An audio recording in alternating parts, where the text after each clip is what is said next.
Hello दोस्तों, welcome to my YouTube channel educational Adda. दोस्तों, हम लोग एडिटोरिया का न्यू बुक जो कि एनसीईआरटी बेस्ड है, उसके टोटल 5000 प्लस एमसीक्यू को हम लोग टेस्ट सीरीज के माध्यम से देख रहे थे, जिसमें हम लोगों ने प्रैक्टिस सेट नंबर 8 तक कवर कर लिया है। आज हम लोग प्रैक्टिस सेट नंबर 9 को देखेंगे। अगर आप हमारी पहले के वीडियोस को नहीं देखे हैं तो उसे देख लीजिएगा, क्योंकि एग्ज़ाम की दृष्टि से ये सारे क्वेश्चंस बहुत ही महत्वपूर्ण है, तो उसे देख लीजिएगा। अगर चैनल पे नए हैं तो सब्सक्राइब कीजिए, दोस्तों में शेयर कीजिए। चलिए स्टार्ट करते हैं आज के सेशन को। पहला प्रश्न है, मांसपेशियों में दर्द के उपचार में उपयोग किए जाने वाला विकिरण है। तो दोस्तों, मांसपेशियों में दर्द का उपचार किए जाने वाला विकिरण इंफ्रारेड है। कौन सा है? इंफ्रारेड। इसका सही आंसर ऑप्शन नंबर ए हो जाएगा। अगला प्रश्न है, अदरक तना है, जड़ नहीं, क्योंकि दोस्तों अदरक में नोड एवं एंटी नोड पाए जाते हैं, जिसकी वजह से अदरक जड़ होता है, तना नहीं होता। इसका सही आंसर ऑप्शन नंबर बी हो जाएगा। इसमें नोड एवं एंटी नोड होते हैं। अगला प्रश्न है, बोरी एवं कूनो वन्यजीव अभ्यारण्य किस राज्य में स्थित है? तो यह मध्य प्रदेश में स्थित है। बोरी एवं कूनो वन्यजीव अभ्यारण्य कहाँ स्थित है? मध्य प्रदेश में। अगला प्रश्न है, राष्ट्रपति द्वारा राष्ट्रीय आपात की उद्घोषणा संसद के दोनों सदनों द्वारा कितने माह के भीतर अनुमोदित होना आवश्यक है? दोस्तों, 1 माह के भीतर अनुमोदित होना आवश्यक है दोनों सदनों में राष्ट्रीय आपात की उद्घोषणा। तो इसका सही आंसर हो जाएगा ऑप्शन नंबर ए, 1 माह। अगला प्रश्न है, भारत में राष्ट्रीय आय का आकलन सर्वप्रथम किस वैज्ञानिक के द्वारा किया गया था? तो भारत के अंदर सर्वप्रथम राष्ट्रीय आय का आकलन RVK राव के द्वारा किया गया था। इसका सही आंसर ऑप्शन नंबर डी हो जाएगा। किसके द्वारा किया गया था? RVK राव के द्वारा। अगला प्रश्न है, वर्ल्ड इकोनॉमिक आउटलुक रिपोर्ट निम्न में से किस संस्था के द्वारा प्रकाशित किया जाता है? दोस्तों, यह अंतर्राष्ट्रीय मुद्रा कोष के द्वारा प्रकाशित किया जाता है, वर्ल्ड इकोनॉमिक आउटलुक रिपोर्ट। इसका सही आंसर ऑप्शन नंबर डी हो जाएगा। क्या हो जाएगा? अंतर्राष्ट्रीय मुद्रा कोष। अगला प्रश्न है, जल का अधिकतम घनत्व होता है। तो जल का अधिकतम घनत्व 277 केल्विन होता है। इसका सही आंसर ऑप्शन नंबर बी हो जाएगा। अगला प्रश्न है, सूची 1 को सूची 2 से सुमेलित कीजिए। चलिए देख लेते हैं। लैक्टिक अम्ल यह दूध में पाया जाता है। एसिटिक अम्ल जो कि सिरका में पाया जाता है। साइट्रिक अम्ल यह नींबू में पाया जाता है या खट्टे फल में पाया जाता है, जबकि ब्यूटाइरिक अम्ल यह दुर्गंध युक्त मक्खन में पाया जाता है। तो इसका क्या हो जाएगा? हो जाएगा 2, इसका हो जाएगा 3, 4, 1 और 2, जो कि ऑप्शन नंबर सी में है। इसका सही आंसर ऑप्शन नंबर सी हो जाएगा। अगला प्रश्न है, निम्नलिखित को सुमेलित करें। चलिए देख लेते हैं। पहला है, अभिनव भारत संस्था, इसकी स्थापना VD सावरकर के द्वारा किया गया था। दूसरा है, अखिल भारतीय ट्रेड यूनियन कांग्रेस, इसकी स्थापना MN जोशी के द्वारा किया गया था। तीसरा है, हिंदुस्तान सोशलिस्ट रिपब्लिक एसोसिएशन, इसकी स्थापना चंद्रशेखर आज़ाद के द्वारा, जबकि नौजवान भारत सभा की स्थापना भगत सिंह के द्वारा किया गया। तो किसका सम्मेलन किससे हो जाएगा? 1 का D, 2 का C, 3 का B और 4 का A हो जाएगा। इसका सही आंसर ऑप्शन नंबर सी हो जाएगा। अगला प्रश्न है, बंगभंग विरोधी आंदोलन का प्रारंभ किस तिथि से हुआ? तो दोस्तों, बंगभंग आंदोलन का प्रारंभ 7 अगस्त 1905 को हुआ था। इसका सही आंसर ऑप्शन नंबर बी हो जाएगा। कब हुआ था? 7 अगस्त 1905 को। अगला प्रश्न है, निम्नलिखित में से कौन सुमेलित नहीं है पूछ रहा है। तो चलिए देख लेते हैं। पहला है, चंद्रप्रभा वन्यजीव अभ्यारण्य, जो कि उत्तर प्रदेश के वाराणसी जिले में स्थित है, बिल्कुल सही है। दूसरा है, जयसमंद वन्यजीव अभ्यारण्य, जो कि राजस्थान के उदयपुर जिले में स्थित है। तीसरा है, करेरा वन्यजीव अभ्यारण्य, जो मध्य प्रदेश के शिवपुरी जिले में स्थित है। और चौथा है, नाहरगढ़ वन्यजीव अभ्यारण्य, जो कि राजस्थान के जयपुर में स्थित है, ना कि कर्नाटक में। तो सही सुमेलित कौन सा नहीं है? ऑप्शन नंबर डी सही सुमेलित नहीं है। इसको याद रखिएगा आप, काफ़ी इंपॉर्टेंट प्रश्न है। तो ऑप्शन नंबर डी इसका सही हो जाएगा। नाहरगढ़ वन्यजीव अभ्यारण्य राजस्थान के जयपुर में। अगला प्रश्न है, संविधान के किस अनुच्छेद के तहत सर्वोच्च न्यायालय रीट जारी करती है? तो दोस्तों, सर्वोच्च न्यायालय सुप्रीम कोर्ट रीट जारी करती है अनुच्छेद 32 के द्वारा, जबकि हाईकोर्ट रीट जारी करती है अनुच्छेद 226 के द्वारा। तो इसमें सर्वोच्च न्यायालय पूछ रहा है, इसका सही आंसर ऑप्शन नंबर ए हो जाएगा, आर्टिकल 32। अगला प्रश्न है, हिंदुस्तान रिपब्लिक एसोसिएशन की स्थापना कहाँ की गई थी?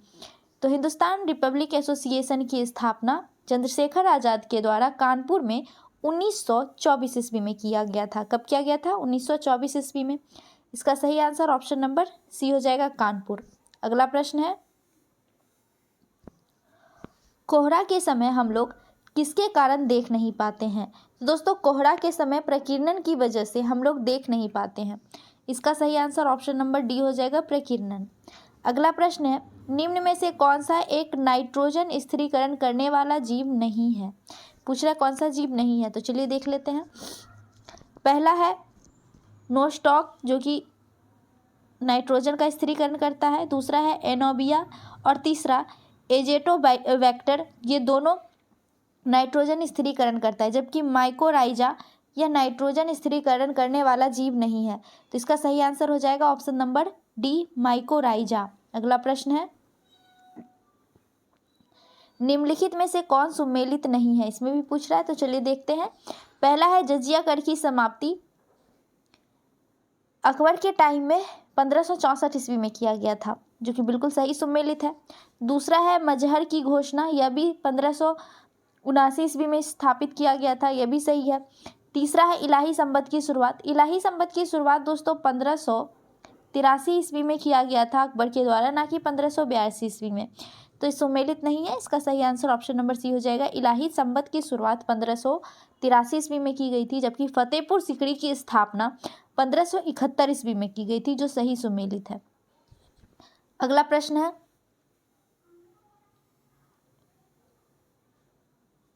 निम्नलिखित में से कौन सा सुमेलित नहीं है? तो चलिए देखते हैं कौन सा सुमेलित नहीं है।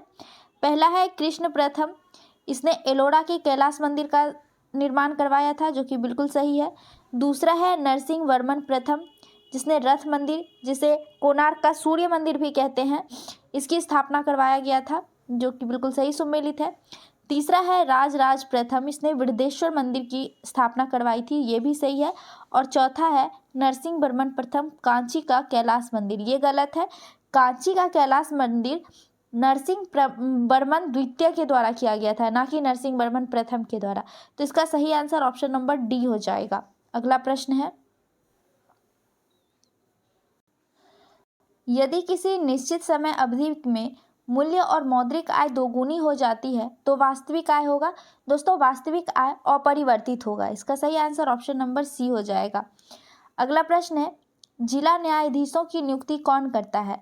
तो दोस्तों, जिला न्यायाधीशों की नियुक्ति राज्यपाल के द्वारा किया जाता है। इसका सही आंसर ऑप्शन नंबर सी हो जाएगा, राज्य का राज्यपाल करता है जिला न्यायाधीश की नियुक्ति। अगला प्रश्न है, पश्चिमी घाट पर पाई जाने वाली वनस्पति का प्रकार है। दोस्तों, पश्चिमी घाट पर पाई जाने वाली वनस्पति सदाबहार वनस्पति होता है, सदाहरित। इसका सही आंसर ऑप्शन नंबर ए हो जाएगा, उष्णकटिबंधीय सदाबहार वन पाए जाते हैं पश्चिमी घाट में। अगला प्रश्न है, निम्नलिखित में से किस शासक ने वातापी कोंड की उपाधि धारण की थी? तो वातापी कोंड की उपाधि नरसिंह वर्मन प्रथम के द्वारा धारण किया गया था। इसका सही आंसर ऑप्शन नंबर डी हो जाएगा, नरसिंह वर्मन प्रथम। अगला प्रश्न है, 1857 की क्रांति के ठीक बाद कौन सा विद्रोह हुआ था? तो 1857 की क्रांति के ठीक बाद नील विद्रोह हुआ था। इसका सही आंसर ऑप्शन नंबर डी हो जाएगा। अगला प्रश्न है, निम्न में से कौन सी समिति चुनाव सुधार से संबंधित है? तो चुनाव सुधार से कौन कौन संबंधित है, चलिए देखते हैं। पहला है दिनेश गोस्वामी समिति, जो कि संबंधित है। दूसरा है इंद्रजीत गुप्ता समिति, ये भी संबंधित है। तीसरा बोहरा समिति, ये भी चुनाव सुधार से संबंधित है। ओम प्रकाश समिति, ये संबंधित नहीं है। तो इसका सही आंसर हो जाएगा 1, 2 और 3, जो कि ऑप्शन नंबर डी में है। तो इसका सही आंसर ऑप्शन नंबर डी हो जाएगा। अगला प्रश्न है, व्यक्ति का भार उस लिफ्ट में अधिक होगा जब? दोस्तों, व्यक्ति अपना भार किसी भी लिफ्ट में अधिक तब महसूस करेगा जब लिफ्ट त्वरण के साथ ऊपर जा रही होती है। तो इसका सही आंसर ऑप्शन नंबर सी हो जाएगा, ऊपर की ओर त्वरित होने पर व्यक्ति का भार लिफ्ट में अधिक महसूस होगा। अगला प्रश्न है,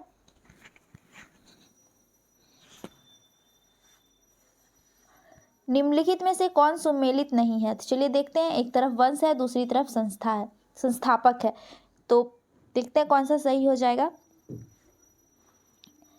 पहला है मामलुक वंश, जिसकी स्थापना कुतुबुद्दीन ऐबक के द्वारा किया गया था, जो कि सही सुमेलित है। दूसरा है लोदी वंश, जिसकी स्थापना बहलोल लोदी के द्वारा किया गया था, ना कि इब्राहिम लोदी के द्वारा, तो यही गलत हो जाएगा और सुमेलित नहीं है पूछ रहा है, तो इसका सही आंसर ऑप्शन नंबर बी हो जाएगा। चलिए और देख लेते हैं आगे के ऑप्शन। सैयद वंश, इसकी स्थापना खिज्र खां ने की थी, जो कि सही है। तीसरा है खिलजी वंश, इसकी स्थापना जलालुद्दीन खिलजी ने की थी, ये भी सही सुमेलित है। कौन सा सही सुमेलित नहीं है? लोदी वंश, जिसकी स्थापना बहलोल लोदी के द्वारा किया गया था। अगला प्रश्न है तुजुके बाबरी का फारसी में अनुवाद किसने किया था? दोस्तों तुजुके बाबरी का फारसी में अनुवाद अब्दुल रहीम खाने खाना के द्वारा किया गया था। किसके द्वारा किया गया था? अब्दुल रहीम खाने खाना। इसका सही आंसर ऑप्शन नंबर सी हो जाएगा। अगला प्रश्न है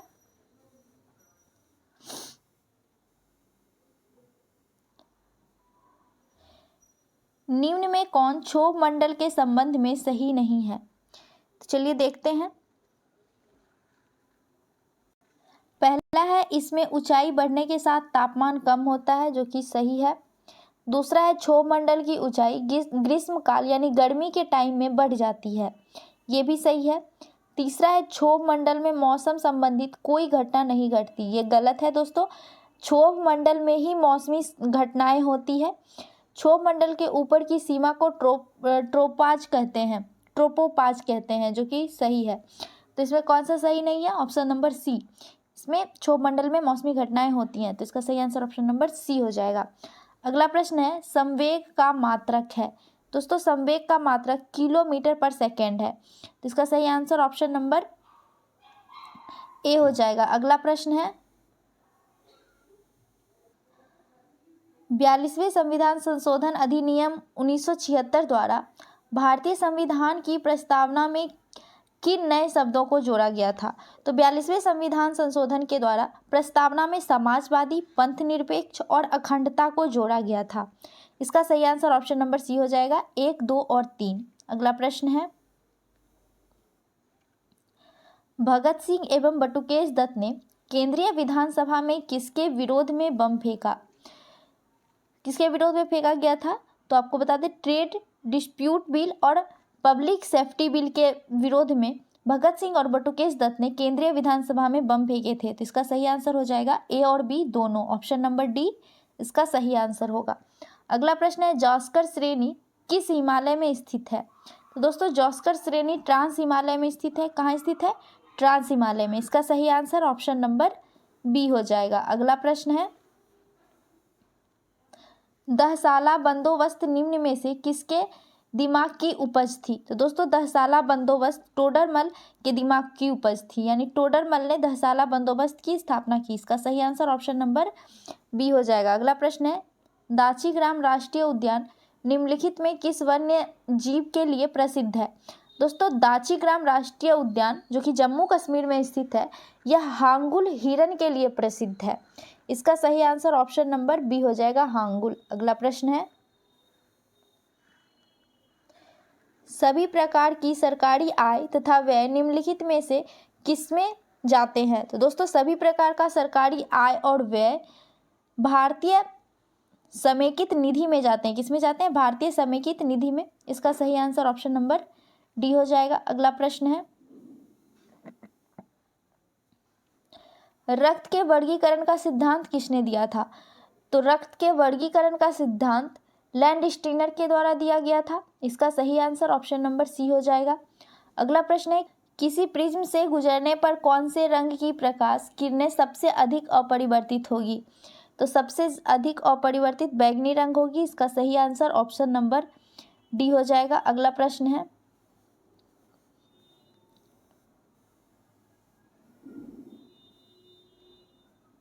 कांग्रेस की उत्पत्ति के संबंध में सेफ्टी वॉल्व का सिद्धांत निम्नलिखित में से किसने दिया था? तो सेफ्टी वॉल्व का सिद्धांत लाला लाजपत राय जी के द्वारा दिया गया था। इसका सही आंसर ऑप्शन नंबर डी हो जाएगा। अगला प्रश्न है पौधे के किस भाग में प्रकाश संश्लेषण होता है? दोस्तों पौधे के क्लोरोप्लास्ट में प्रकाश संश्लेषण होता है, किसमें होता है? क्लोरोप्लास्ट में। इसका सही आंसर ऑप्शन नंबर सी हो जाएगा। अगला प्रश्न है, भारत छोड़ो आंदोलन के दौरान स्थापित समानांतर सरकारों में सबसे ज़्यादा समय तक रहने वाली सरकार थी।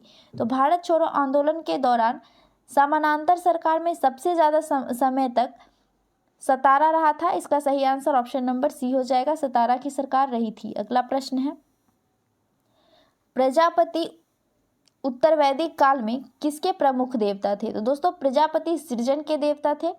इसका सही आंसर ऑप्शन नंबर डी हो जाएगा। अगला प्रश्न है, जैन धर्म के 5 महाव्रतों में निम्नलिखित में से कौन नहीं है? तो स्यादवाद यह जैन धर्म के 5 महाव्रतों में से नहीं है, जबकि अहिंसा और परिग्रह अस्ते ये सभी जैन धर्म के 5 महाव्रतों में से है। तो इसका सही आंसर हो जाएगा ऑप्शन नंबर डी, स्यादवाद। अगला प्रश्न है, शेख सलीम चिश्ती किस शासक के समकालीन थे? तो शेख सलीम चिश्ती अकबर के समकालीन थे। अकबर ने अपने पुत्र जहांगीर का नाम शेख सलीम चिश्ती के नाम पर ही रखा था, सलीम। तो इसका सही आंसर ऑप्शन नंबर डी हो जाएगा, अकबर। अगला प्रश्न है, बौद्ध धर्म के संघ संबंधित नियम तथा आचरण किस पुस्तक में संग्रहित किए गए हैं? तो दोस्तों बौद्ध धर्म में जो नियम तथा आचरण दिया गया है वो सभी विनय पिटक में संग्रहित किया गया है। इसका सही आंसर ऑप्शन नंबर ए हो जाएगा, विनय पिटक। अगला प्रश्न है, भारत में परमाणु ऊर्जा आयोग की स्थापना किस वर्ष हुई थी? तो परमाणु ऊर्जा आयोग की स्थापना 1948 ईस्वी में की गई थी। इसका सही आंसर ऑप्शन नंबर बी हो जाएगा। अगला प्रश्न है, निम्नलिखित में से तट से कितनी दूरी को प्रादेशिक जल के रूप में जाना जाता है? तो समुद्र तट से 12 समुद्री मील दूरी को प्रादेशिक जल के रूप में जाना जाता है। इसका सही आंसर ऑप्शन नंबर सी हो जाएगा। अगला प्रश्न है, वीरभूमि किसकी समाधि स्थल है? तो वीरभूमि राजीव गांधी की समाधि स्थल है। इसका सही आंसर ऑप्शन नंबर ए हो जाएगा। अगला प्रश्न है, निम्न में से कौन सी श्रृंखला द्वितीयक रंगों की है? तो प्राथमिक रंग कौन कौन सा है होता है? लाल, हरा और पीला।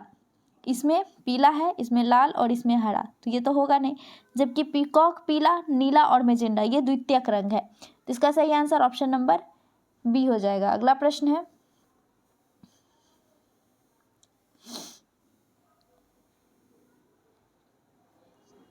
निम्नलिखित में से कौन कैथोड किरण का गुण नहीं है?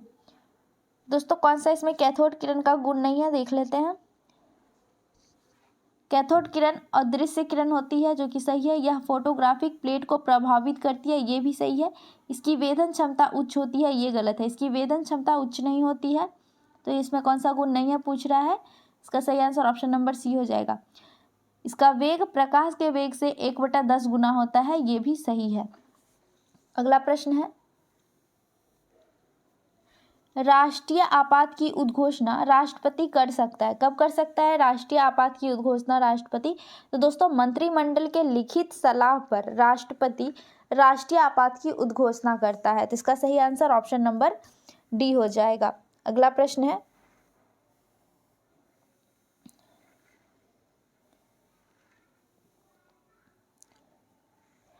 राष्ट्रपति की संवैधानिक स्थिति के बारे में कौन सा कथन सही है?